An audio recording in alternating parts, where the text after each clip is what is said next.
2026-এ যে নির্বাচনের কথা আপনি বলছেন, এটা আসন বন্টনের নির্বাচন, যেটাকে আপনি অন্যভাবে বলতে পারেন নির্বাচন নয়, প্রহসন।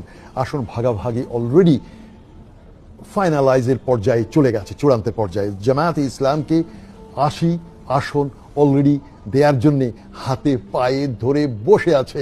80 আসন, 80, যেটাকে ইংরেজিতে বলা হয় 80 সিটস।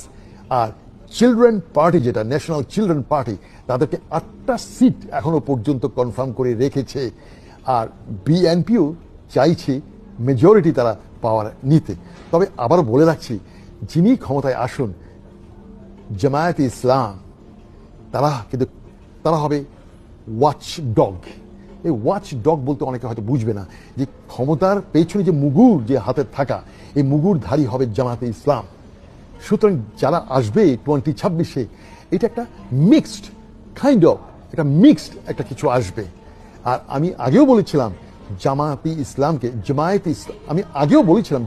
ইসলামকে যদি মেজরিটি দিয়েও এবার ক্ষমতায় বসানো হয়, Jamaate Islam is too smart, very smart. Jamaate ইসলামকে সেদিন দিল, এবার আসবে না, এরা বসবে না, এরা বসতে চাইবে না। বাট 2028-এ জামাতকে পায়ে ধরে সেধেই তাকে দিতে হবে।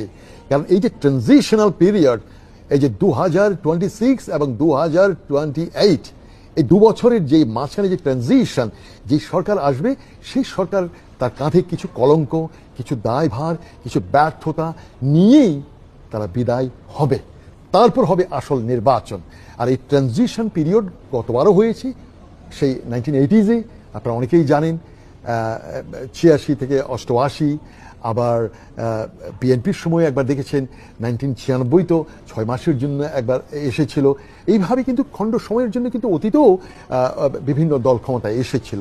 আর আপনি জাতীয় পার্টির কথা বলছিলেন, জাতি হেজড়া পার্টি, সেই গোলাম, আমি বলবো এ হলো দাদাদের চাটুকার, নির্লজ্জ একটা বেহায়া। প্রেসিডেন্ট এরশাদের কিছু নৈতিকতা ছিল, যদিও বেশিরভাগ ছিল তার বিশ্ব বেহায়া। আর তার জিন্দা যে ভাইটা আছে, ও ছিল বিশ্ব বেহায়া। আর এই গোলাম কাদের, এ হচ্ছে মহা বিশ্ব বেহায়া, নির্লজ্জ, দালাল, চাটুকার। এদেরকে নির্বাচনী অংশগ্রহণ করতে দেয়াও এটা হবে একটা অভিশাপ, রাজনীতির একটা অভিশাপ। জাতীয় পার্টিকে ব্যান করা অত্যন্ত জরুরি। কারণ এই রাজনীতিকে আর কলঙ্কিত হতে দেওয়া যায় না। প্রকাশ্য দিবালোকে এই গোলাম দিল্লি থেকে এসে